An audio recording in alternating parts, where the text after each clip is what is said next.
এত বেশি সম্পদের মালিক ছিলেন ইব্রাহিম আলা নবিয়্যিনা আলাইহিস সালাতু ওয়াস সালাম। তার আরবি বকরির পাহারা দেওয়ার জন্য, বকরির যে পাল ছিল ইব্রাহিম আলাইহিস সালাতু ওয়াস সালামের, বকরি পাহারা দেওয়ার জন্য 400 কুকুরের প্রয়োজন ছিল। পড়েন সুবহানাল্লাহ।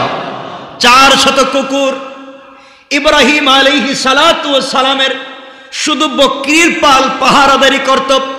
এক একটা কুকুর কয়েক হাজার বকরির পাহারাদারি করতে পারত।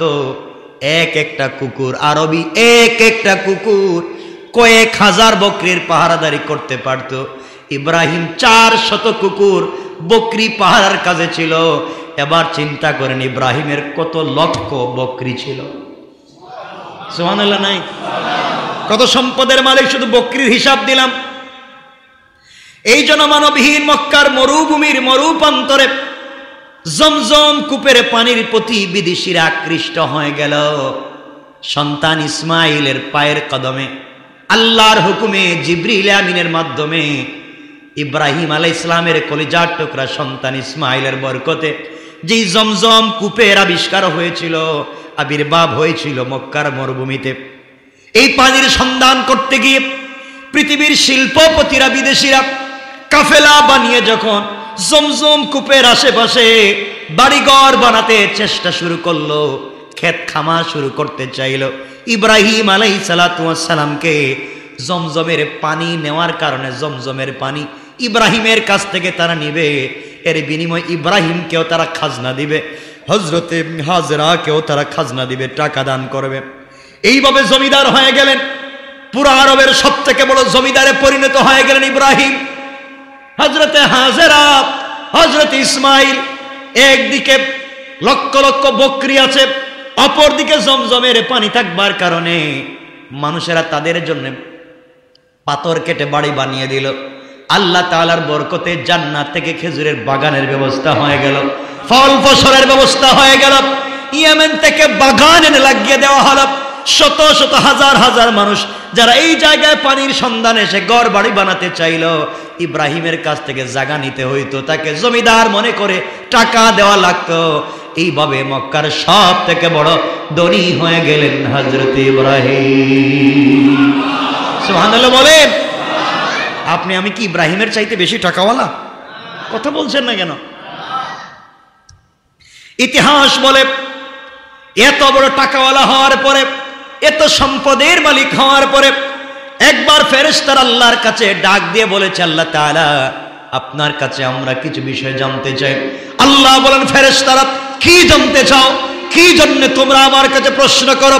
এমন ভাবে কোনোদিনও তোমরা আমার কাছে কথা বললে না, কি জানতে চাও? ফেরেশতারা ডাক দিয়ে বলছে, আল্লাহ তাআলা আপনার কাছে জানতে চাই ইব্রাহিমকে কেন আপনি খলিলুল্লাহ উপাধি দিলেন? ইব্রাহিমকে কেন বন্ধু বানালেন?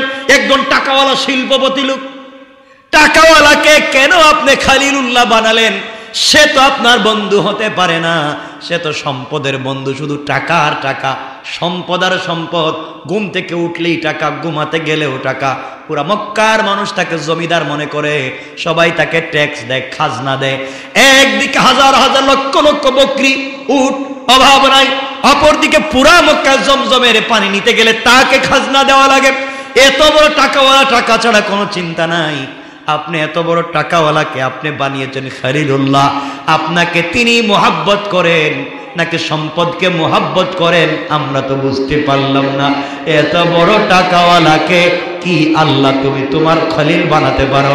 আল্লাহ বলতে চাইলেন, ও ফেরেশতারা তোমরা জানো না আমি ইব্রাহিম কেমনে এমনে খলিল বানাই নাই। তোমরা যদি পরীক্ষা করতে চাও, আমার মন বলছে কোনো ভুল হবে না। তাহলে বোঝা গেল আল্লাহর প্রিয় পাত্র হওয়ার জন্য শুধু কম সম্পদওয়ালার আল্লাহর প্রিয় পাত্র হতে পারবেন তা নয়, বড় বড় শিল্পপতিরা, বড় বড় টাকাওয়ালারাও আল্লাহর প্রিয় পাত্র হতে পারবেন। শুধু সিস্টেমটা দেখা লাগবে। সবাই যেই কাজ করে আমিও সেই কাজ করব।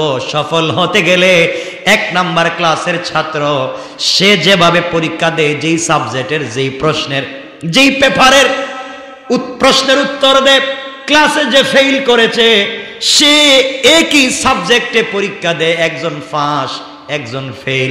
অর্থ হলো সবাই একইভাবে পরীক্ষা দিয়েছে, একই কাজ করেছে, একই সাবজেক্টে পরীক্ষা দিয়েছে, একই ক্লাসে পড়েছে। 1 নাম্বার যিনি হয়েছে আর ফেল যিনি করেছে, তাদের ব্যবধান হলে একই কাজ করেছে। 1 নাম্বার যিনি, তিনি ভিন্নভাবে করেছে। একই কাজ করতে হবে, ভিন্নভাবে করতে হবে, তার নামে সফলতা। ঠিক কিনা? একই কাজ ভিন্নভাবে করবার নাম সফলতা। ইব্রাহিম আলাইহিস সালামকে ফেরেশতারা পরীক্ষা করতে চায়। 1-2 মিনিট দেরি হলে কি কষ্ট হবে আপনাদের? আমি শেষ করে দিচ্ছি। ইব্রাহিম আলাইহিস সালামকে ফেরেশতারা পরীক্ষা করতে চায়। খালিলুল্লাহ কেন শিল্পপতি কে আল্লাহ বানাইছেন? বিশাল টাকার মালিক, মক্কা সব থেকে বড় এখন টাকাওয়ালা, মরুভূমির ময়দানে টাকাওয়ালা ইব্রাহিম, তাকে আল্লাহ এত বড় সম্পদশালী বানাইছেন কেন? ইব্রাহিম আলাইহিস সালাম এত বড় টাকাওয়ালা, তাকে আল্লাহ বানাইছেন খালিলুল্লাহ। ফেরেশতারা মানতে নারাজ। মুসলিম মিল্লাতের পিতা, আমাদের কলিজার টুকরা পিতা ইব্রাহিম আলাইহিস সালামকে তারা খালিলুল্লাহ মানতে নারাজ। আল্লাহ বলছেন একটু পরীক্ষা করে দেখো, ইব্রাহিম সম্পদকে ভালোবাসে না আমাকে? সুবহানাল্লাহ বললেন না? আমাদেরকে যদি এভাবে কেউ পরীক্ষা করতো, আমরা যে কত বাহানা তৈরি করতাম, নাহলে মেডিকেলে গিয়ে ভর্তি হয়ে যেতাম। যা, কিচ্ছু নাই আমার বন্ধুগণ। ইব্রাহিম আলাইহিস সালাম একদিন ঘরে অবস্থান করছেন, নিজের ঘরে বসা। এমন সময় বাড়ির বাহির দিক থেকে শুনতে পান, বাড়ির বাহিরে আল্লাহ পাকের গুণে মুগ্ধ হয়ে কে যেন আল্লাহ পাকের নাম আবৃত্তি করছে। কার নাম? শুধু আল্লাহর নাম আবৃত্তি করছে, আল্লাহর নাম বলতেছে বাড়ির বাহিরে। কি বলতেছে আমি সংক্ষেপ 1 মিনিটে বলি, সব বলবো না। হযরত ইব্রাহিম আলাইহিস সালাতু ওয়াস সালাম শুনতে পেলেন, বাড়ির ভিতরে শুয়েছিলেন, ঘরের ভিতরে ইব্রাহিম আলাইহিস সালাতু ওয়াস সালাম বিশ্রাম নিচ্ছিলেন। হঠাৎ তার কানে একটা আওয়াজ চলে আসলো। বাড়ির বাহিরে একটা লোক বলতে লাগলো, সুবহানাদিল মুলকি ওয়াল মালাকুত, সুবহানাদিল ইজ্জতি ওয়াল আজমতি ওয়াল হাইবতি ওয়াল কুদরতি ওয়াল কিবরিয়াই ওয়াল জাবারুত, সুবহানাল মালিকিল হাইয়্যিল্লাযী লা ইয়ানামু ওয়া লা ইয়ামুত আবাদান আবাদা, সুবহুন কুদ্দুসুন রব্বুনা ওয়া রব্বুল মালাইকাতি ওয়ার রূহ। শুনতে পেলেন, সে বলতে লাগলো তার পবিত্রতা, যিনি সকল দেশের মালিক, আকাশমণ্ডলী এবং ফেরেশতার মালিক, যিনি ইজ্জত, ক্ষমতা, বয়, শক্তি এবং বড়ত্বের অধিকারী, যিনি সব কিছুকে বাধ্যকারী, তার পবিত্রতা। পবিত্রতা শেষ সত্তার, যিনি সৃষ্টির বাদশা, যিনি চিরজীবিত, গুম এবং মৃত্যু যাকে স্পর্শ করে না, যিনি অতি পবিত্র এবং নির্দোষ, যিনি আমাদের রব, ফেরেশতাদের রব, রূহ সমূহের রব। পবিত্রতা শুধু একমাত্র তার। এই শব্দগুলো শুনলেন, ইব্রাহিম আলাইহিস সালাম লাফ দিয়ে উঠে গেলেন, মন্ত্রমুগ্ধের মতো শুনতে পেলেন, পাগলের মতো ঘর থেকে বের হলেন। আল্লাহর প্রতি ভক্তি শ্রদ্ধা যেন অন্তর থেকে উগলে পড়তে লাগলো, চিৎকার করে কাঁদতে লাগলেন আর দৌড়তে লাগলেন। কোথা থেকে আওয়াজগুলো আসলো, কে কথাগুলো বলেছে, কথাগুলি শুনবার জন্য তিনি পাগল হয়ে গেলেন। দৌড়তে দৌড়তে বাড়ির বাহিরে গিয়ে দেখলেন দূরে একজন মিসকিন ফকির লোক বসে আছে, আর এই কথাগুলা বলে যাচ্ছে ফকির মিসকিন, কাপড় ছাড়া, উস্কো খুস্কো চুল, রাস্তার পাশে বসে বসে কথাগুলা বলছে। ইব্রাহিম আলাইহিস সালাতু ওয়াস সালামকে দেখবার পরে এই মিসকিন লোকটা কথাগুলা থামিয়ে দিয়েছে, আর বলতে চায় না, মুখ বন্ধ করে দিয়েছে। ইব্রাহিম আলাইহিস সালাতু ওয়াস সালাম বললেন, কি হয়েছে তুমি বলো। সে বলতে লাগলো, না আর বলবো না, আমার ভালো লাগে না, আমি আর এই কথাগুলো আর বলবো না। ইব্রাহিম বলছেন, বাবা মন্ত্রমুগ্ধের মতো শুনছিলাম বাড়িতে বসে বসে, তোমাকে দেখে দেখে সরাসরি তোমার মুখ থেকে আমার কলিজার টুকরা প্রিয় আল্লাহর নামগুলা শুনতে চাই, আল্লাহ তাআলার নামগুলা তোমার মুখ থেকে শুনতে চাই। এত সুন্দর নাম আমি জীবনে শুনি নাই, কারো মুখ থেকে এত সুন্দর করে আল্লাহর নামের আবৃত্তি শুনি নাই। তুমি বলো, আমি তোমার কথা শুনতে থাকবো। মিসকিন বলতে লাগলো, না ইব্রাহিম, আমার আর ভাল লাগে না, আপনি মন খারাপ করবেন না, আমি আর বলতে পারবো না, আমি চলে যাই। ইব্রাহিম বললেন, তোমাকে বলতেই হবে, লোক বলল আমি বলতে পারবো না। ইব্রাহিম আলাইহিস সালাম বললেন, শোনো, আমি আল্লাহর নাম তোমার মুখ থেকে শুনতে চাই, বিনিময়ে তুমি কি চাইবে? ইব্রাহিম আলাইহিস সালামকে পাগল বলতে লাগলো, আপনি কি দিবেন? ইব্রাহিম বললেন, তুমি যদি মাত্র একবার যে নামগুলা বলেছো, মাত্র একবার তোমার মুখ থেকে সামনাসামনি বসে যদি আমি শুনতে পারি, আমার যে হাজার হাজার কোটি টাকার সম্পদ আছে এর অর্ধেক আমি এই মুহূর্তে তোমাকে দান করে দিলাম। আল্লাহু আকবার! আমি পুরো অর্ধেক সম্পত্তি তোমাকে দিয়ে দিলাম, এর বিনিময় হলে একবার তোমার কদমে ধরি। আমি ইব্রাহিম বলছি, তোমার পায়ে হাতে ধরি, তুমি একটা বার হলে এই নামগুলো আবার বলো। পাগল মিসকিন বলতে লাগলাম, আপনি অর্ধেক সম্পত্তি আমাকে দিয়ে দিবেন শুধুমাত্র আল্লাহর ওই নামগুলো শুনবার জন্যে? নামগুলো এত সস্তা না, এত সস্তা না, আমি আর বলতে পারবো না, আর বলবো না। ইব্রাহিম কান্না জড়িত কণ্ঠে হাউমাউ করে বলছেন, ভাইরে, আমার যে মক্কা নগরীতে মরুভূমিতে যা চোখে দেখা যায়, যা চোখে দেখো সব আমার, যা চোখে দেখা যায় না, এই মরুভূমিতে অনেক সম্পদ আছে আমার। তুমি যদি একটা বার যে নামগুলা বলেছো আবার তুমি একবার বলতে পারো, আমি তোমাকে ওয়াদা দিলাম, আমি ইব্রাহিমের স্থাবর অস্থাবর যত সম্পত্তি আছে এই মুহূর্তে তোমার নামে আমি সবগুলা তোমাকে দিয়ে দিলাম। এরপরেও তুমি একবার বলো, আল্লাহর নাম বলো, একবার বলো সুবহানাদিল মুলকি ওয়াল মালাকুত, একটাবার বলো বান্দা বলো। ইব্রাহিমের কাছ থেকে আবেগ তাড়িত হয়ে কান্না জড়িত কণ্ঠে কথাগুলো শুনবার পরে মিসকিন মুস্কি হাসি দিল। ইব্রাহিম সিজদায় পড়ে কাঁদতে লাগলেন আর বলেন, আল্লাহ সব দিয়ে দিলাম, এখন মাত্র আমি ছাড়া আর কিছুই নাই, এরপরও কেন বলে না? ইব্রাহিম সিজদা থেকে উঠে দেখলেন মিসকিনকে আর দেখা যায় না। উনি মিসকিন ছিলেন, আল্লাহর রহমতের ফেরেশতা ছিল, ইব্রাহিমকে পরীক্ষা করবার জন্য এসেছিলেন। আবার আল্লাহর কাছে হাজির হয়ে বলছেন, আল্লাহ তাআলা ভুল হয়েছে, ক্ষমা করে দিবেন। ইব্রাহিম সম্পদকে ভালোবাসে না, ইব্রাহিম শুধুমাত্র কেবলমাত্র তোমার নাম শুনবার জন্যে গোটা সম্পত্তি আমাকে দিয়ে দিতে চাইছে। এরপরে আমি বলি নাই, হাউমাউ করে কাঁদতে কাঁদতে আমাকে খুঁজতেছে, পুরা সম্পত্তি আমাকে দিতে চায়, এরপরেও তোমার নামটা শুনতে চায়। আল্লাহ ইব্রাহিম তোমার নামে এত এত পাগল, ঠিকই তুমি তাকে খলিলুল্লাহ বানিয়েছো। আল্লাহ বুঝাতে চাইলেন, যারা এইভাবে দুনিয়ার জমিনে আমার জন্য পাগল হয়ে যায় বান্দা, আমি তাদের সম্পদ কমাইয়া দেই না, দুনিয়ায় তাদেরকে পবিত্র জীবন দান করি, দুনিয়া আখিরাতে শ্রেষ্ঠ পুরস্কার দান করি, আর তাদের সম্পদকে আমি আরো বাড়াইয়া দেই। সুবহানাল্লাহ, জুড়ে পড়ে। আমাদের দেশে মানুষ মারা গেলে খুব কান্নাকাটি করে, সব ভেঙ্গে ফেলায় দেয়। যে সন্তান জিন্দেগিতে মা বাপরে মা বাপ ডাকে নাই, জিন্দেগিতে খাওয়ায়ও নাই, একটা ভালো একটা খাবার কিনে দেয় নাই, সেও দেখবেন কান্দে নাকি? যে স্ত্রী স্বামীকে দেখতেই পারতো না, হেও কান্দে। মানে কান্না, পুরো এলাকা জুড়ে কান্না। কেউ মারা গেলে আবেগ, কাঁদবেন কেন? আপনার কান্নাই প্রমাণ করে আপনি আল্লাহর নির্দেশিত হুকুমের বিরোধিতা করছেন।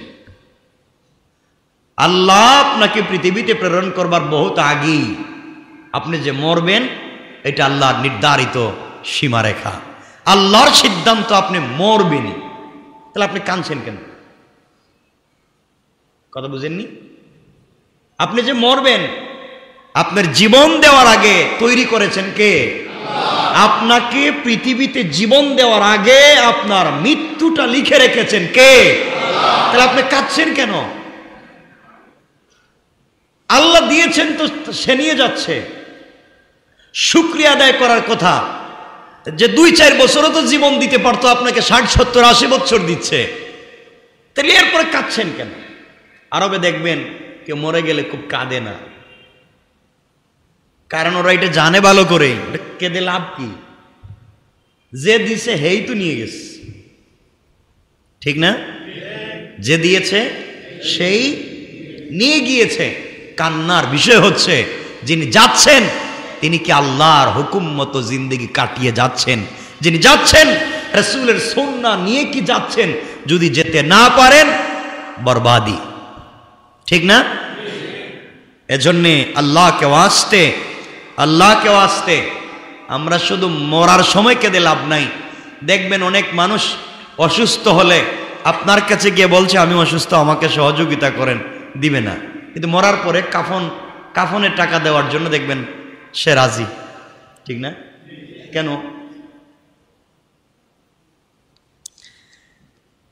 আমরা কেউ মারা গেলে তার জানাজা পড়বার জন্য কত কষ্ট, কত দূর থেকে কত কষ্ট করে চলে আসি, না জানাজায় শরীক হই। মনে রাখবেন, জানাজায় শরীক হওয়া এটা সুন্নাহ। হকুল মুসলিমে আলাল মুসলিমে খামসুন ওয়া ইত্তিবাউল জানাইজে, একটা জানাজায় অংশগ্রহণ করা একটা হক। কিন্তু আরেকটা হক আছে প্রতিবেশীর হক আদায় করা, এটা ফরজ। আর জানাজায় শরীক হওয়া এটা ফরজে কিফায়া, গেলে সওয়াব, না গেলে গুনাহ নাই। আমরা জানাজার জন্য অনেক কষ্ট করি, কিন্তু যে ওয়াক্তে জানাজা হয়, আমরা যারা জানাজা পড়ি এর 80% মানুষ এর আগের ওয়াক্তের নামাজ পড়ি না। কিছু বলছেন না কেন? জানাজা পড়া ফরজে কিফায়া, পড়লে সওয়াব, না পড়লে গুনাহ নাই। আর ফরজ নামাজ না পড়লে কোনো গুনাহ নাই, না নাই মনে হয়। এক ওয়াক্ত নামাজ কাজা করলে, ছেড়ে দিলে বলছি না, আবারও বলছি, এক ওয়াক্ত নামাজ সময় মতো, ওয়াক্ত মতো, এটা মাথায় রাখবেন, জামাত বলছি না। এক ওয়াক্ত নামাজ ওয়াক্তের ভিতরে না পড়লে কয় হোক বা জাহান্নাম? কথা বলেন। হ্যাঁ, 80। এক হুকবার পরিমাণ কতটুকুন? কিছু কয় না কেন?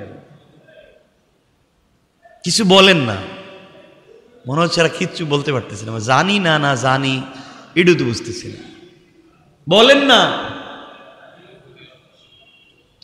মোটামুটি 3 কোটি, মোটামুটি 3 কোটি, 2 কোটি 88 তো মুখস্থ হিসাব, মোটামুটি 3 কোটি। আপনি কোটির হিসাব, 1 মিনিটের পিটানো হেঁটে সহ্য হইত না। মোটামুটি 3 কোটি বৎসর এক ওয়াক্ত নামাজ কাজা করলে 80 ভাগের 1 ভাগের শাস্তি। কয় ভাগের শাস্তি? এক ওয়াক্ত নামাজ কাজা করলে, ওয়াক্ত মতো না পড়লে 80 ভাগের 1 ভাগ শাস্তি, 3 কোটি বছর। কিছু বুঝছেননি আপনারা? কিছু বললেন না। আল্লাহ আমাদেরকে মাফ করুক। এরপরও ভয় ঢুকতেছে না ভিতরে? কিছু বলেন না কেন? পড়বো তো ইনশাআল্লাহ, বলেন ইনশাআল্লাহ, সবাই বলেন না ইনশাআল্লাহ। বাদশাহ আকবর একদিন শাহী মহলে বসে আছেন। বাদশাহ আকবরের নাম তো শুনছেন, ভারতবর্ষের প্রভাবশালী এক বাদশার নাম বাদশাহ আকবর। সারা ঘর আলোকিত, বাদশার শাহী মহল। এমন সময় বাতাস এসে সবগুলা মোমবাতি নিভিয়ে দিল। শাহী মহল একেবারেই অন্ধকার। বাদশাহ যেন অন্ধকারে হারিয়ে গিয়েছেন। আগে তো আর এত লাইট ছিল না, বিদ্যুৎ ছিল না, বিদ্যুৎ তো আর ছিল না, মোমবাতি ছিল বা আলোর ব্যবস্থা যেভাবে ছিল। তিনি চিন্তিত হয়ে পড়লেন, আমি পুরা ভারতবর্ষের ক্ষমতাসীন পাওয়ারফুল বাদশাহ, কিন্তু এমন একটি সামান্য মোমবাতির আলোকে রক্ষা করতে পারলাম না। আমার সৈন্য সামন্তের অভাব নাই, ক্ষমতা প্রভাবের অভাব নাই, নেতাকর্মীর অভাব নাই, সব আছে। সব আমার আশেপাশে গুড়গুড় করে। আমার পাইক পেয়াদা চাকর বাকরের অভাব নাই, রাত দিন আমার আশেপাশে থাকে, কিন্তু তারাও আমার আলোটা বাঁচাইয়া রাখতে পারলো না। আমার রুমটা অন্ধকার হয়ে গেল, কেউ পারল না অন্ধকার থেকে রক্ষা করতে। তিনি চিন্তা করতে লাগলেন, এত লোক থাকবার পরে মোমবাতির আলো বাঁচিয়ে রাখতে পারলো না অন্ধকার। আমার ভয় হচ্ছে এক মুহূর্ত আমি কেমনে থাকবো? তাহলে আমি কবরের অন্ধকারে কেমনে থাকবো, যেখানে নেতা নাই, কর্মী নাই, চাকর বাকর পাইক পেয়াদা নাই, ক্ষমতা নাই, মোমবাতি নাই, বিদ্যুৎ নাই, সেখানে তো পুরোটাই অন্ধকার। আমি কেমনে থাকব, সেই ভয়ে বাদশাহ আকবর কাঁপতে লাগলেন। কি যে হবে আমার, কি হবে আমার। সারা রাত চিন্তায় না ঘুমিয়ে কাঁপতে কাঁপতে পরিশান হয়ে শরীর থেকে ঘাম ঝরতে লাগলো। সকালবেলা বারাক্রান্ত হৃদয় নিয়ে, চিন্তিত মন নিয়ে দরবারে উপস্থিত হলেন বাদশাহ আকবর। মুখে কোনো কথা নাই, তার চিন্তায় বোঝা যাচ্ছে দরবারে আতঙ্ক তৈরি হয়েছে। কেউ কোনো কথা বলছে না, কারো সাহস হচ্ছে না বাদশাকে জিজ্ঞাসা করতে, কি হয়েছে আপনার। ওনার একজন সেনাপতি ছিল, কাছের লোক ছিল, যাকে আপনারা চিনতেন বীরবল নামে। চিনেন? হিন্দু লোক, ভদ্রলোক, সাহস ছিল অনেক, কথা বলতেন, বাকপটু। তিনি নিঃসংকোচে বলে ফেলেন, বাদশাহ জাহাপনা, কি হয়েছে আপনার, এত চিন্তিত দেখাচ্ছে কেন, কিছু বলুন তো আমাকে। বাদশাহ সব ঘটনা খুলে বললেন। বীরবল জিজ্ঞাসা করলে, জাহাপনা বলুন দেখি, আপনি যে টেনশন করতেছেন, আপনি কবরে কেমনে থাকবেন একা একা এত কষ্ট করে অন্ধকারে, আপনি বলেন তো আপনাদের রসুল পৃথিবীতে কত বছর বেঁচে ছিলেন। তিনি বললেন, তিনি তো 63 বছর বেঁচে ছিলেন। বীরবল জিজ্ঞাসা করলো, যে মানুষটি পৃথিবীতে 63 বছর ছিল আর মরেছেন, কবরে গিয়েছেন, ইন্তেকাল করেছেন, রওজায় শুয়ে আছেন কত বছর, প্রায় 800-900 বছর, ওখানকার কথা বলছে। বীরবল জিজ্ঞাসা করলো, জাহাপনা আপনি বলেন তো, চিন্তা করবেন না, যে মানুষটা পৃথিবীতে মাত্র 63 বছর বেঁচে থেকে পুরা পৃথিবীকে আলোকিত করে গিয়েছেন, পুরা পৃথিবীকে যিনি আলোকিত করেছেন মাত্র 63 বছরে, আর এখন 800 থেকে 900 বছর কবরের ভিতরে, আমার মনে হচ্ছে মাটির নিচ এই 800-900 বছরে পুরো আলোকিত করে রাখছেন। আমার মন বলছে, দুনিয়ায় যদি আপনি তাকে অনুসরণ করেন, দুনিয়ায় যেমন তার আলো পাবেন, ইন্তেকাল করলেও নিশ্চয় অন্ধকার কবরে থাকবেন না, তার আলোতে আপনার কবর আলোকিত হয়ে যাবে। বুঝাতে চাইল হিন্দু ভদ্রলোক, যদিও তিনি হিন্দু ছিলেন, কথাটা 100% সত্য বলেছেন। যারা দুনিয়াতে রাসূল পাকের সুন্নতকে, সুন্নত তার আলোকে ধরে রাখতে পারবে, সে আলো নিয়ে কবরে যেতে পারবে, কবরটা পুরা রাসূলের সুন্নতে আলোকিত হয়ে উঠবে। পারবো না ইনশাআল্লাহ? বলেন না ইনশাআল্লাহ? এজন্য আল্লাহর ওয়াস্তে আমরা দুনিয়ার জমিনে এত খারাপ হয়েছি। আল্লাহ যা পৃথিবীতে সৃষ্টি করেছেন সব আল্লাহর হুকুম ঠিকমতো মানে। উদ্ভিদ নিজ পথে চলে, আল্লাহ যেভাবে বলছেন সেভাবে চলে। পাখি নিজ নিজ পথে চলে, আল্লাহ যেভাবে বলছেন সেভাবে চলে। আকাশের গায়ে যত নক্ষত্র দেখা যাচ্ছে সব তাদের নিজ নিজ কক্ষপথে চলে। সূর্য প্রতিদিন তার কক্ষপথে চলে।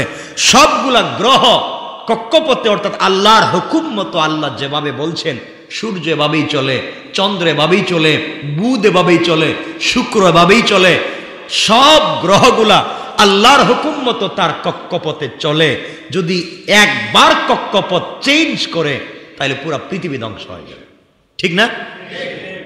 একবার কক্ষপথ চেঞ্জ করে পুরো পৃথিবী ধ্বংস হয়ে যাবে। সবাই আল্লাহর হুকুম মতো নিজ নিজ রাস্তায় চলে, কিন্তু চলে না শুধু মানুষ, ঠিক না? সবাই চলে কক্ষপথে, সবাই চলে বাতানু পথে, কিন্তু চলে না শুধু মানুষ। বুঝেও পারা যায় না। একে বুঝানোর জন্য আল্লাহ লক্ষাধিক আম্বিয়া কেরামকে পাঠিয়েছেন। 1,24,000 আর 2,24,000 যাই বলেন, লক্ষাধিক আম্বিয়া কেরামকে আল্লাহ পৃথিবীতে পাঠিয়েছেন শুধুমাত্র পথটা ঠিক রাখবার জন্য। রাখেনি ঠিক। মসজিদ থেকে বাইরে হইলে তো কোনো পথ ঠিক থাকে না, কথা বলেন না? বাইরে হইলেই সব পথ শেষ। এজন্যে গত জুমার আরেকটা আলোচনা ছিল, গত জুমাই যে মিথ্যা কথা বলা যাবে না। গত জুমায় বা আগের জুমায় আমি ভুলে গিয়েছি, মিথ্যা বলা যাবে না। এক ব্যক্তি রসুলের কাছে এসেছিল, গুনাহ ছেড়ে, রসুল বলছেন মিথ্যা ছেড়ে দাও, সব ঠিক হয়ে যাবে। ঠিকও হয়ে গিয়েছে। তো আমরা পারবো তো ইনশাআল্লাহ? ইনশাআল্লাহ। মুহাম্মদ সাল্লাল্লাহু আলাইহি সাল্লাম যে পথ নিয়ে এসেছেন, এই পথে যে চলবে সেই মানুষ। আবারও বলছি, রাসূল যে পথ নিয়ে এসেছেন এই পথে যে চলবে সে মানুষ, আর রাসূল যে পথ নিয়ে এসেছেন এই পথে যে চলবে না সে মানুষ। বলেন না মানুষ। আল্লাহ বলছিলেন তো আপনারা জানেন, উলাইকা কাল আনআম বাল হুম আদাল। বলেন নাই? বলছেন, কোরআনে বলছেন ইনহুম ইল্লা কাল আনআম বাল হুম আদাল্লু সাবিলা। আল্লাহ বলছেন ওরা তো পশুর মতোই, আরো খারাপ, আরো পথ হারা। পশুকে যে পথ দেওয়া হয়েছিল সেই পথে তো ঠিকই চলেছে, যাকে যে পথে চলবার কথা ছিল সে তো সেই পথেই চলেছে, কিন্তু মানুষ নামক জীবকে যে পথের কথা বলা হয়েছে সে পথ ছেড়ে দিয়ে তারা পশুর পর্যায়েও নাই। মানুষ হওয়ার জন্যে নিজেকে মানুষ রূপে গঠিত করতে হয়। প্রতিটি জিনিস গঠন করার জন্য তার একটি নমুনা দরকার, নাকি? জিনিস তৈরি করার জন্য নমুনা দরকার নাই?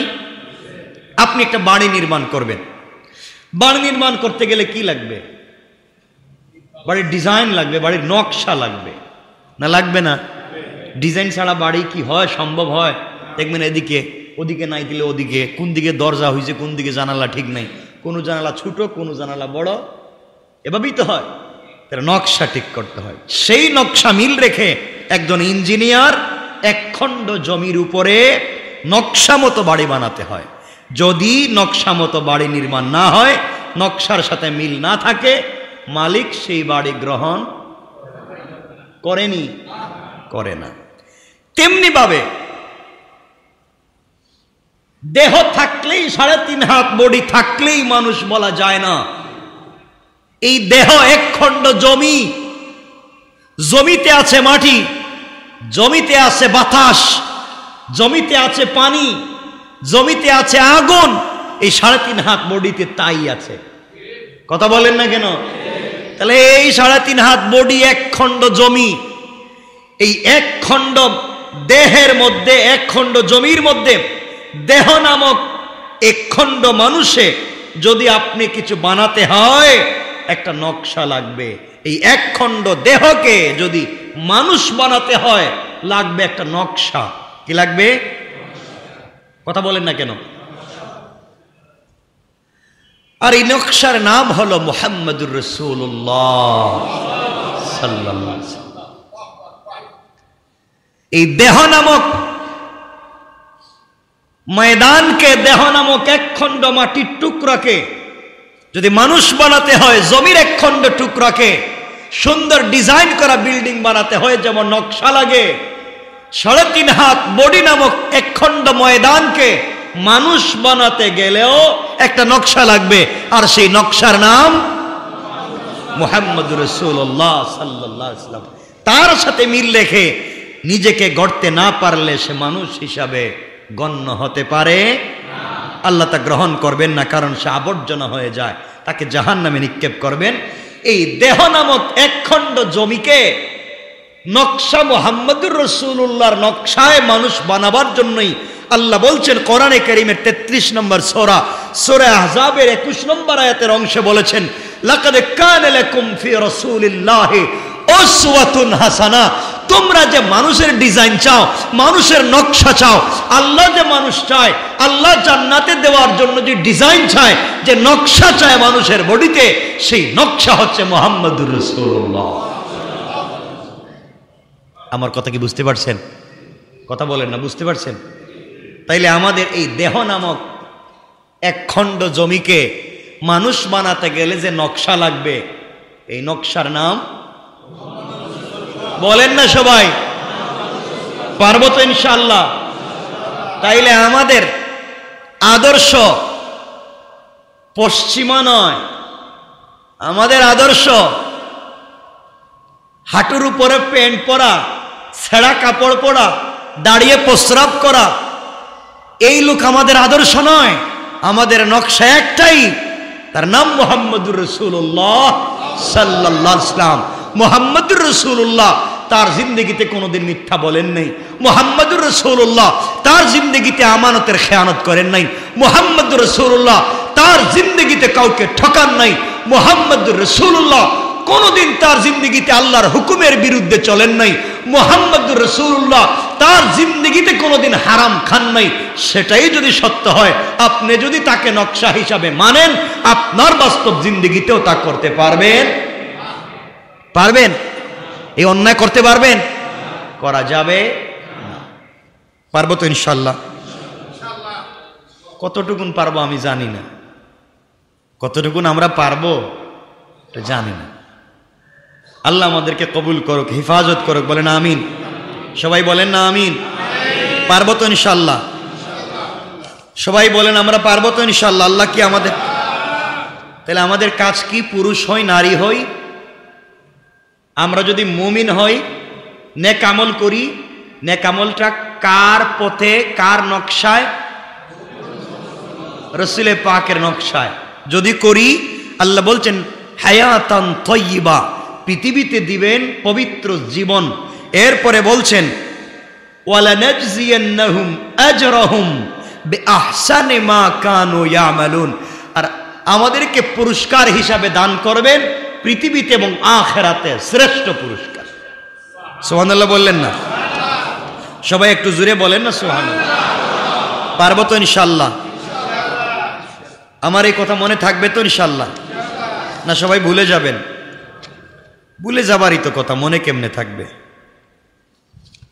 এই সবগুলা কথা যদি মনে থাকতো তাহলে তো আমরা এভাবে থাকতাম না। আমাদের সব কথা যদি মনে থাকতো আমরা এভাবে থাকতাম না। সব ভুলে যায়, মসজিদে বাইরে গেলে।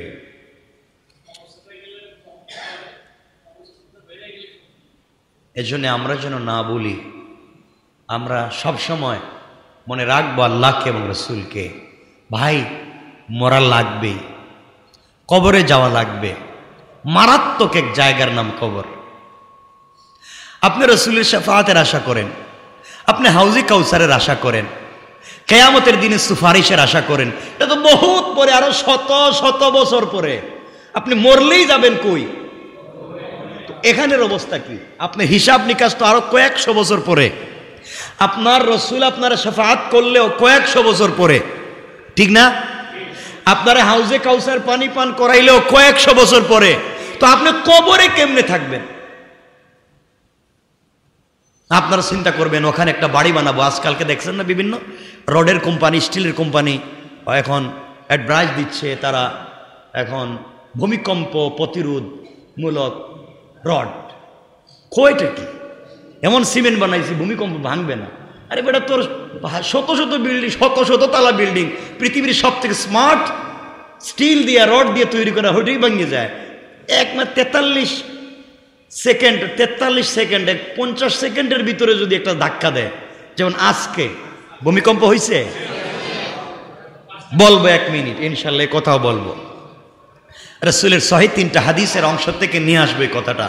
আজকেও ভূমিকম্প হয়েছে, একবার না কিন্তু 2 বার, ফজরের পরে পরে এবং 10টার আগে আগে।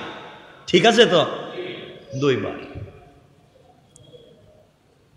এই নাড়ায় কে? বলেন না। জমিটা নাড়ায় কে? কিছু বলেন না কেন? জমিটা নাড়ায় কে? এই যে নাড়ানি দিছিল, যদি আরেকটু বাড়াইয়া দিত তাইলে এখানে বসতেন?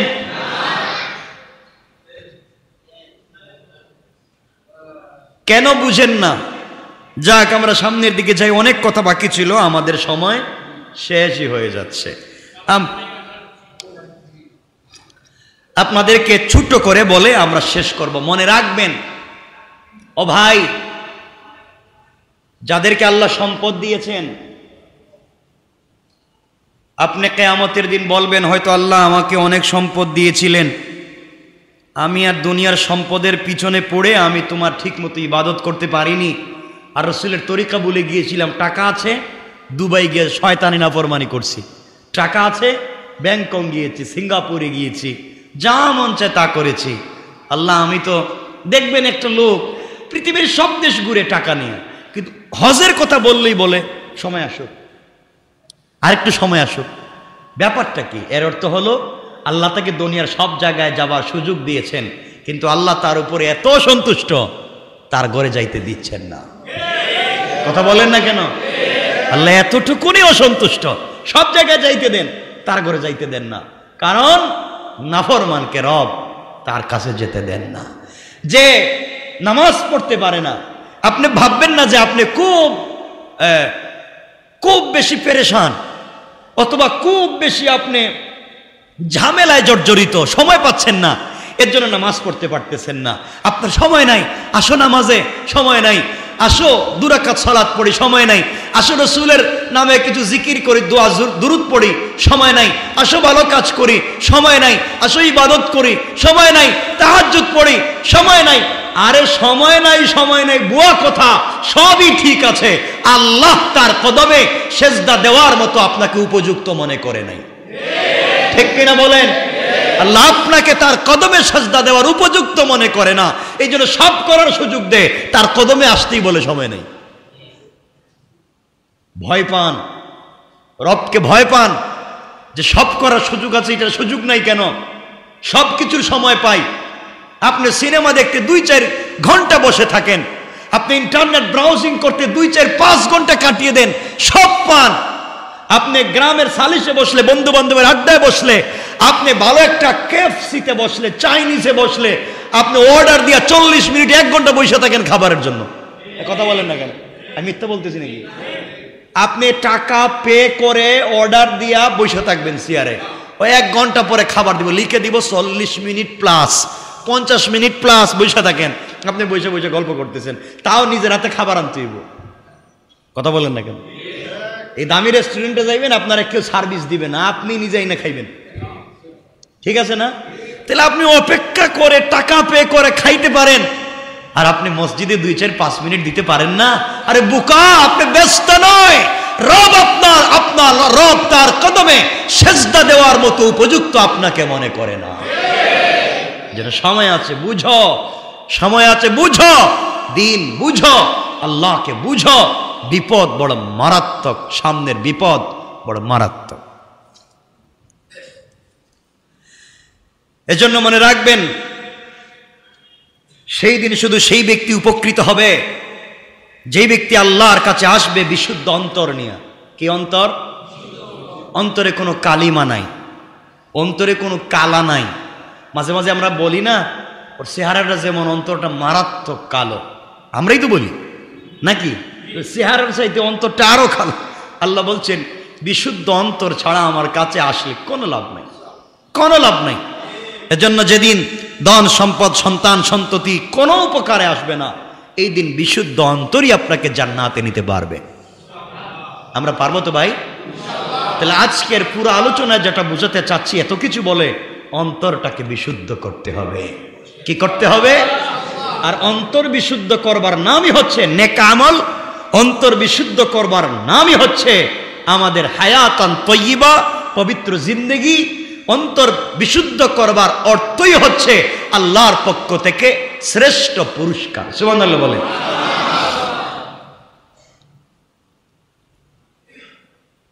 মানুষের জন্য সামনে এমন একটা কঠিন দিন অপেক্ষা করছে, বড় ভয়। এখানে টাকা পয়সা, ধন দৌলত, সন্তান সন্ততি, লোকবল কোনো কাজে আসবে? কথা বলেন না। শুধু কাজে আসবে স্বচ্ছ বিশুদ্ধ অন্তর। আর এই অন্তর বিশুদ্ধ করা যায় তাকওয়ার মাধ্যমে, আর অন্তরকে পরিশুদ্ধ করা যায় রাসূল সাল্লাল্লাহু আলাইহি ওয়াসাল্লামের কিসের মাধ্যমে? চরিত্রের মাধ্যমে, আদর্শের মাধ্যমে, নকশার মাধ্যমে।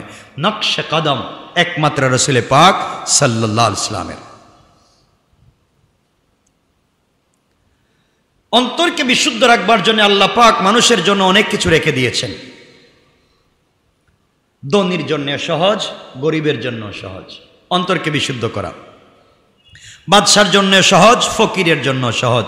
স্বাস্থ্যবান লোকের জন্য যেমন সহজ, রোগা লোকের জন্য তেমন সহজ। কিয়ামতের দিন কেউ কোনরূপ উজর দেখাতে পারবে না, আমার এটা ছিল না, ওইটা ছিল, এজন্য এটা পারি নাই, ওইটা পারি নাই।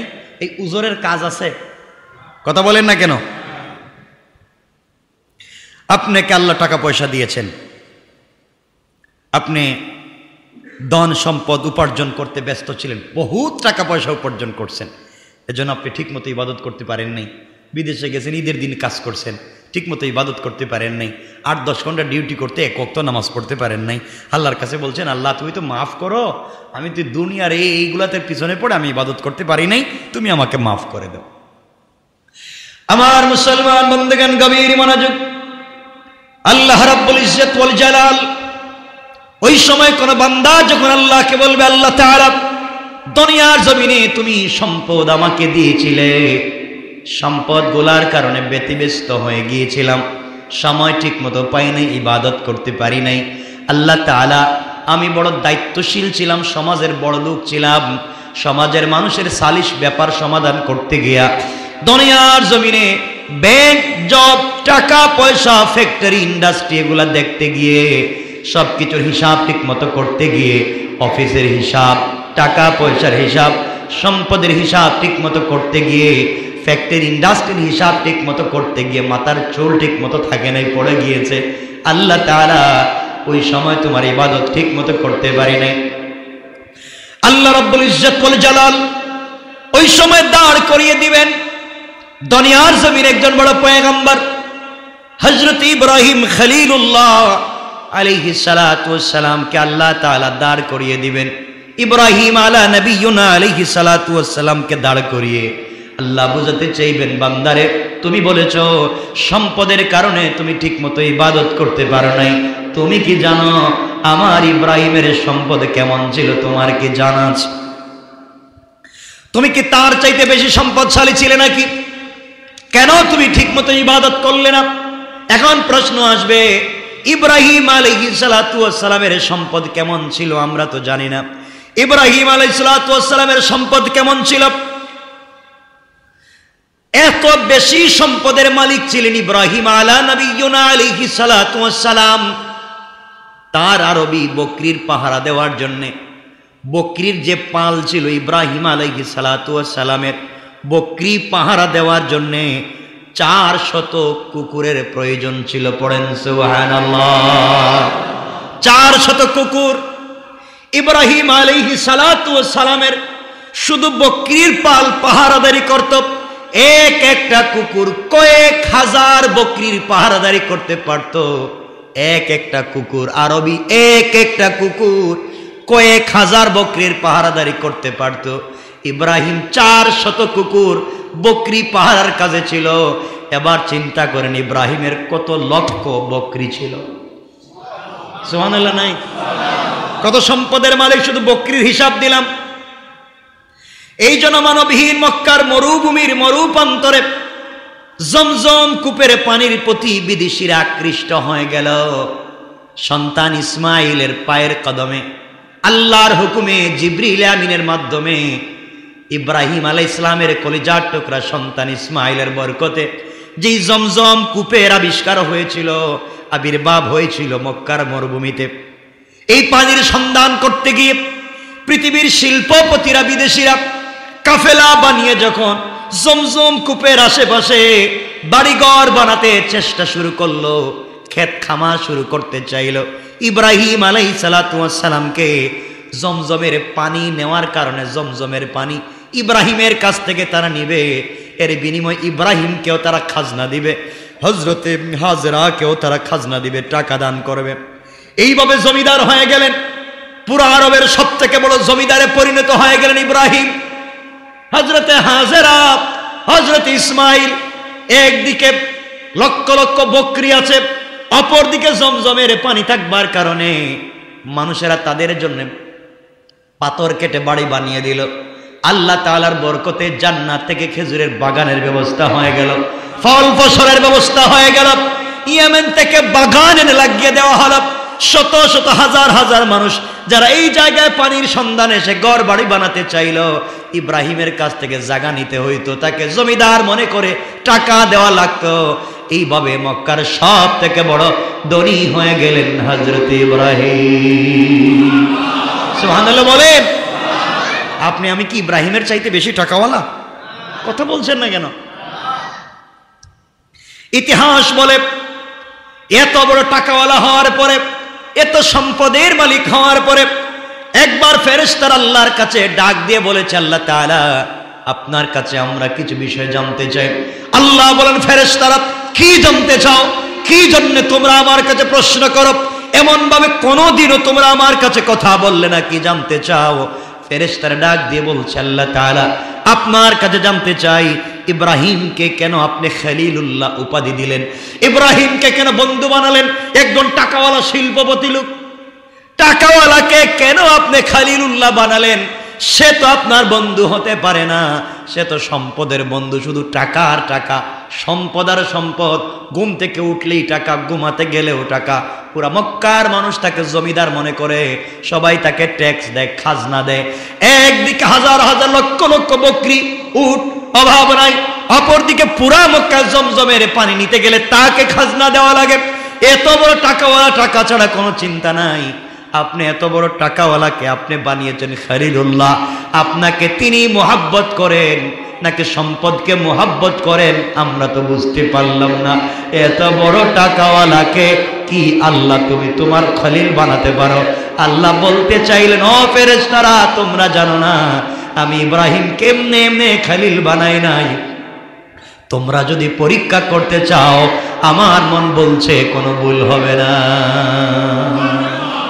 তাহলে বোঝা গেল আল্লাহর প্রিয় পাত্র হওয়ার জন্য শুধু কম সম্পদওয়ালার আল্লাহর প্রিয় পাত্র হতে পারবেন তা নয়, বড় বড় শিল্পপতিরা, বড় বড় টাকাওয়ালারাও আল্লাহর প্রিয় পাত্র হতে পারবেন। শুধু সিস্টেমটা দেখা লাগবে।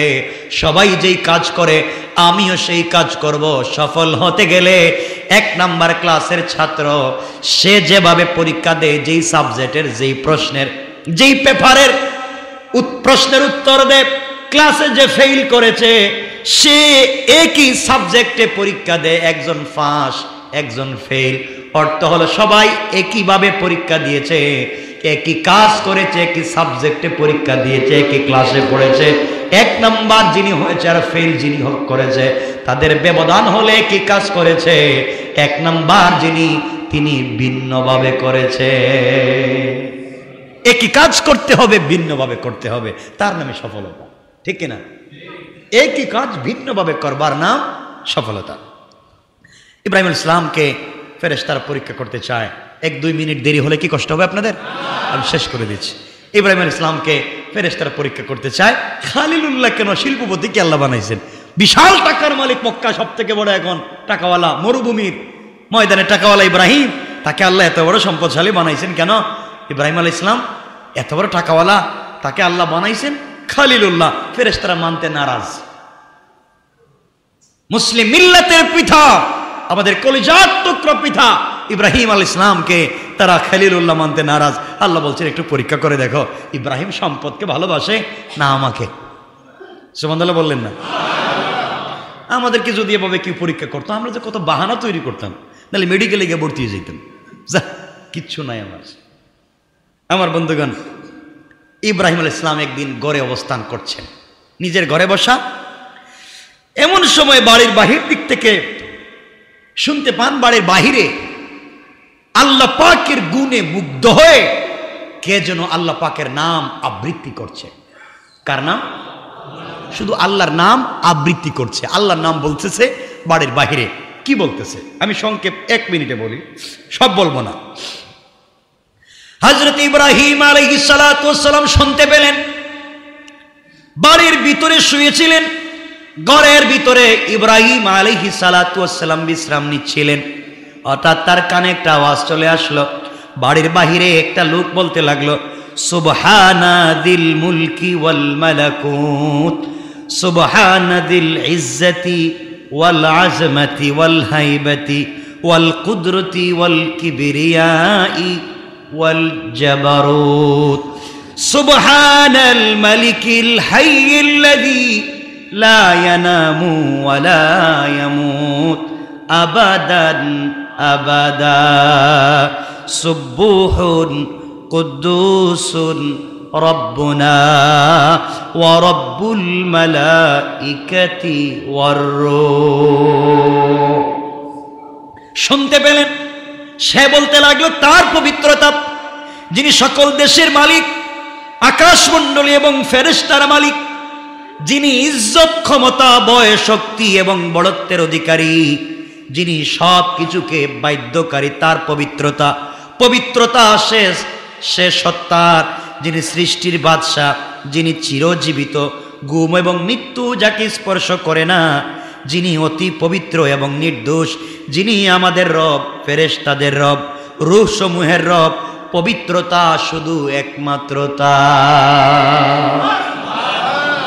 এই শব্দগুলো শুনলেন, ইব্রাহিম আলাইহিস সালাম লাফ দিয়ে উঠে গেলেন, মন্ত্রমুগ্ধের মতো শুনতে পেলেন, পাগলের মতো ঘর থেকে বের হলেন। আল্লাহর প্রতি ভক্তির শ্রদ্ধা যেন অন্তর থেকে উগলে পড়তে লাগলো, চিৎকার করে কাঁদতে লাগলেন আর দৌড়তে লাগলেন। কোথা থেকে আওয়াজগুলি আসলো, কে কথাগুলো বলেছে, কথাগুলি শুনবার জন্য তিনি পাগল হয়ে গেলেন। দৌড়তে দৌড়তে বাড়ির বাহিরে গিয়ে দেখলেন দূরে একজন মিসকিন ফকির লোক বসে আছে, আর এই কথাগুলা বলে যাচ্ছে। ফকির মিসকিন, কাপড় ছাড়া, উস্কো খুস্কো চুল, রাস্তার পাশে বসে বসে কথাগুলা বলছে। ইব্রাহিম আলাইহিস সালাতু ওয়াস সালামকে দেখবার পরে এই মিসকিন লোকটা কথাগুলা থামিয়ে দিয়েছে, আর বলতে চায় না, মুখ বন্ধ করে দিয়েছে। ইব্রাহিম আলাইহিস সালাতু ওয়াস সালাম বললেন, কি হয়েছে তুমি বলো। সে বলতে লাগলো, না আর বলবো না, আমার ভালো লাগে না, আমি আর এই কথাগুলো আর বলবো না। ইব্রাহিম বলছেন, বাবা, মন্ত্রমুগ্ধের মতো শুনছিলাম বাড়িতে বসে বসে, তোমাকে দেখে দেখে সরাসরি তোমার মুখ থেকে আমার কলিজার টুকরা প্রিয় আল্লাহর নামগুলা শুনতে চাই, আল্লাহ তাআলার নামগুলা তোমার মুখ থেকে শুনতে চাই। এত সুন্দর নাম আমি জীবনে শুনি নাই, কারো মুখ থেকে এত সুন্দর করে আল্লাহর নামের আবৃত্তি শুনি নাই। তুমি বলো, আমি তোমার কথা শুনতে থাকবো। মিসকিন বলতে লাগলো, না ইব্রাহিম, আমার আর ভাল লাগে না, আপনি মন খারাপ করবেন না, আমি আর বলতে পারবো না, আমি চলে যাই। ইব্রাহিম বললেন, তোমাকে বলতেই হবে। লোক বলল, আমি বলতে পারবো না। ইব্রাহিম আলাইহিস সালাম বললেন, শোনো, আমি আল্লাহর নাম তোমার মুখ থেকে শুনতে চাই, বিনিময়ে তুমি কি চাইবে। ইব্রাহিম আলাইহিস সালামকে পাগল বলতে লাগলো, আপনি কি দিবেন। ইব্রাহিম বললেন, তুমি যদি মাত্র একবার যে নামগুলা বলেছো, মাত্র একবার তোমার মুখ থেকে সামনাসামনি বসে যদি আমি শুনতে পারি, আমার যে হাজার হাজার কোটি টাকার সম্পদ আছে, এর অর্ধেক আমি এই মুহূর্তে তোমাকে দান করে দিলাম। আল্লাহু আকবার, আমি পুরো অর্ধেক সম্পত্তি তোমাকে দিয়ে দিলাম, এর বিনিময় হলে একবার তোমার কদমে ধরি। আমি ইব্রাহিম বলছি, তোমার পায়ে হাতে ধরি, তুমি একটা বার হলে এই নামগুলো আবার বলো। পাগল মিসকিন বলতে লাগলাম, আপনি অর্ধেক সম্পত্তি আমাকে দিয়ে দিবেন শুধুমাত্র আল্লাহর ওই নামগুলো শুনবার জন্য। নামগুলো এত সস্তা না, এত সস্তা না, আমি আর বলতে পারবো না, আর বলবো না। ইব্রাহিম কান্না জড়িত কণ্ঠে হাউমাউ করে বলছেন, ভাই রে, আমার যে মক্কা নগরীতে মরুভূমিতে যা চোখে দেখা যায়, যা চোখে দেখো সব আমার, যা চোখে দেখা যায় না, এই মরুভূমিতে অনেক সম্পদ আছে আমার।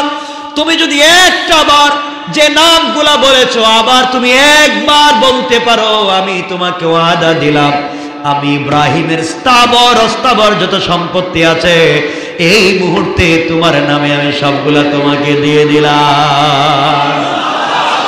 এরপরেও তুমি একবার বলো, আল্লাহর নাম বলো, একবার বলো সুবহানাদিল মুলকি ওয়াল মালাকুত, একটাবার বলো বান্দা বলো। ইব্রাহিমের কাছ থেকে আবেগ তাড়িত হয়ে কান্না জড়িত কণ্ঠে কথাগুলো শুনবার পরে মিসকিন মুস্কি হাসি দিল। ইব্রাহিম সিজদায় পড়ে কাঁদতে লাগলেন আর বলেন, আল্লাহ সব দিয়ে দিলাম, এখন মাত্র আমি ছাড়া আর কিছুই নাই। এরপরও কেন বলে না। ইব্রাহিম সিজদা থেকে উঠে দেখলেন মিসকিনকে আর দেখা যায় না। উনি মিসকিন ছিলেন, আল্লাহর রহমতের ফেরেশতা ছিল, ইব্রাহিমকে পরীক্ষা করবার জন্য এসেছিলেন। আবার আল্লাহর কাছে হাজির হয়ে বলছেন, আল্লাহ তাআলা ভুল হয়েছে, ক্ষমা করে দিবেন। ইব্রাহিম সম্পদকে ভালোবাসে না, ইব্রাহিম শুধুমাত্র কেবলমাত্র তোমার নাম শুনবার জন্য গোটা সম্পত্তি আমাকে দিয়ে দিতে চাইছে। এরপরে আমি বলি নাই, হাউমাউ করে কাঁদতে কাঁদতে আমাকে খুঁজতেছে, পুরা সম্পত্তি আমাকে দিতে চায়, এরপরেও তোমার নামটা শুনতে চায়। আল্লাহ ইব্রাহিম তোমার নামে এত এত পাগল, ঠিকই তুমি তাকে খলিলুল্লাহ বানিয়েছো। আল্লাহ বুঝাতে চাইলেন, যারা এইভাবে দুনিয়ার জমিনে আমার জন্য পাগল হয়ে যায় বান্দা, আমি তাদের সম্পদ কমাইয়া দেই না, দুনিয়ায় তাদেরকে পবিত্র জীবন দান করি, দুনিয়া আখিরাতে শ্রেষ্ঠ পুরস্কার দান করি, আর তাদের সম্পদকে আমি আরো বাড়াইয়া দেই। সুবহানাল্লাহ, জুড়ে পড়েন। কত কথা, সময় তো 31 হয়ে গেছে, আর কোনো কথাই বলা যাবে না, বহুত কথা লম্বা। ইব্রাহিমের এই কথাও আরো লম্বা কথা, এখানে রেখে দিতে চাইলাম। কথাগুলো শোনেন দিল দিয়ে, 1 মিনিটে। আজকে ভূমিকম্প হয়েছে, হয় নাই? বারবার ভূমিকম্প হচ্ছে পৃথিবীতে, বারবার হচ্ছে। ভূমিকম্প কেন হচ্ছে? ভূমিকম্প হওয়ার কারণ কি? রাসূল পাক সেই হাদিসে বলেছেন, যখন পৃথিবীতে ভয়াবহ মহামারী দেখা দিবে, মহামারীর পরে আসবে জালাজিল, মহামারীর পরে আসবে ভূমিকম্প। ভূমিকম্প এমন প্রকট রূপ ধারণ করবে, পৃথিবীর বিভিন্ন জায়গায় জায়গায় ভূমিকম্প দেখা দিবে। তখন সব থেকে বড় ভূমিকম্প হবে 3টা। একটা হবে পৃথিবীর পূর্ব প্রান্তরে। এটা কোথায়? কোথায় এটা? কোথায়? এই এশীয় ভারতে। এটা কি পৃথিবীর পশ্চিমে? আর একটা হবে পৃথিবীর পশ্চিমে, অর্থাৎ পশ্চিমা দুনিয়ায়। আর একটা হবে মধ্যখানে, অর্থাৎ কোথায়? আরব বিশ্বে। যখন ভূমিকম্প হবে, দুনিয়ার অস্তিত্ব হারিয়ে যাবে। সুতরাং আজ আল্লাহ রাসূল বলছেন, মহামারীর পরে এই ভূমিকম্পগুলো দেখা দিবে। মহামারী কি আসে নাই? আসে নাই? গোটা দুনিয়াকে মহামারী গ্রাস করেছিল। রাসূল বলেছেন এরপরে আসবে ভূমিকম্প। কারণ মহামারী যেতে না যেতেই এখানে ভূমিকম্প, ওই দেশে ভূমিকম্প। কয়েকদিন আগে হলো তুর্কিতে ভূমিকম্প, এর আগে হলো ইন্দোনেশিয়ায় ভূমিকম্প, এর আগে হলো জাপানে ভূমিকম্প। আমাদের দেশেই তো কয়েকবার ভূমিকম্প হয়ে গেল, হচ্ছেই। আর ভূমিকম্প হচ্ছে, আর আমরা বানাচ্ছি রড, স্টিল আর সিমেন্টের অ্যাডভার্টাইজ দিচ্ছি টেলিভিশনে, ভূমিকম্প প্রতিরোধমূলক সিমেন্ট। তোমার কপালে ঠাডা পড়ো। ভূমিকম্প দিচ্ছেন আল্লাহ, আর তুমি সিমেন্ট দিয়ে বাসাইয়া দিবা। এজন্য আমি বলতে চাই, মানুষের ঈমানকে শক্তিশালী করতে হবে, ফিরে যেতে হবে আল্লাহর দিকে। এজন্যে মহামারী আসছে, প্রকট রূপ ধারণ করেছে। রাসূল সাল্লাল্লাহু আলাইহি ওয়াসাল্লাম আরো বলেছেন, এগুলা শেষ নয়, আবার বলছি, এগুলা কথা বলার মতো না, এরপরে বলে দিচ্ছি, আরো বলছি। রাসূল ইসলাম বলেছেন, এই সময় যখন চলে আসবে, যখন মহামারী দেখা দিবে, ভূমিকম্প দেখা দিবে, তখন পৃথিবীর জলবায়ুকে নিয়ন্ত্রণ করতে থাকবে দাজ্জাল। কে? কেন? এই গোটা দুনিয়াকে নিয়ন্ত্রণ করবে, চালাবে এক সময় দাজ্জাল। সুতরাং তার জলবায়ু নিয়ন্ত্রণের দরকার। আজ আমরা দাজ্জালও চিনি না, আর জলবায়ু নিয়ন্ত্রণ হচ্ছে কোত্থেকে? পৃথিবীতে কোথাও দেখবেন ভয়াবহ ঠান্ডা, এর কাছেই লেগে গেছে আগুন, সব পুরা জঙ্গল, পুরা পাহাড়, পুরো এলাকা জ্বলে ছাই হয়ে যাচ্ছে। নাই? আগুন লাগতেছে না? আপনার এটারে কি কোন? দাবানো। যেই দেশে ঠান্ডা ভয়াবহ, মানুষ ঘর থেকে বের হয় না, ওখানে লাগতেছে আগুন, পুড়ে যাচ্ছে সব। কিয়ামতের আলামত। আজকে আপনারা জানেন, রাশিয়ার এক কর্নার থেকে সব থেকে বেশি বরফ গলতে শুরু করেছে, বরফ কমে যাচ্ছে, সব ধ্বংস হয়ে যাচ্ছে, জলবায়ুর পরিবর্তন হচ্ছে। কি থেকে কি হয়ে যাচ্ছে? যেই আরব বিশ্ব পানি পায় না, সবুজের চোখেও দেখে না, এই আরব বিশ্ব এখন সবুজায়ন হয়ে যাচ্ছে, ঠিক না? আর চোখে দেখা কোথায় তো বলতেছে, হাদিসে রাসূল বলছেন কিয়ামতের আলামতগুলা সবুজায়ন হয়ে যাচ্ছে। যে নদীর কথাগুলা বলছেন, নদীগুলো আজকে শুকিয়ে যাচ্ছে, সব কিয়ামতের আলামত। আল্লাহ আমাদেরকে হেফাজত করুক। এতগুলা দেখবার পরেও আমরা ঠিক হচ্ছি না। বিল্ডিং এর 10 তলায় ঘুমাচ্ছে, ভূমিকম্প হয়েছে, লঙ্গি খুললা একবার নিচে নামছে, আল্লাহ আমারে বাঁচাও। যখন ভূমিকম্প শেষ, তখন চিন্তা করে কোন স্টিল আর কোন সিমেন্ট দিলে আর কাঁপতো না। আল্লাহ কি রে, চিন্তা করলো কি? আল্লাহ আমাদের হেফাজত করুক, বলেন আমিন। আমরা চাচ্ছি না, আমরা অনেক সচেতন হব, অবশ্যই সচেতনতার দরকার। আমরা সচেতন না এখন? প্রচুর সচেতন, কিন্তু সচেতনতা শুধু কনস্ট্রাকশনে আর বিল্ডিং আর ডেকোরেশনে নয়, সচেতন হতে হবে আল্লাহর দিকে, শয়তানের ওয়াসওয়াসা থেকে। ইনশাআল্লাহ আমরা কাউকে গালে দেব না, আমরা কাউকে কষ্ট দিব না। যা চলছে আমরা দিন শেষে একমাত্র ফিরে যেতে হবে কার দিকে? ভয় করতে হবে কাকে? ইবাদত করতে হবে কার? শেষ কথা এটাই থাকবে, দিন শেষে ফিরে যেতে হবে এখানেই, ইবাদত করবো আল্লাহর। আল্লাহ আমাদেরকে কবুল করুন।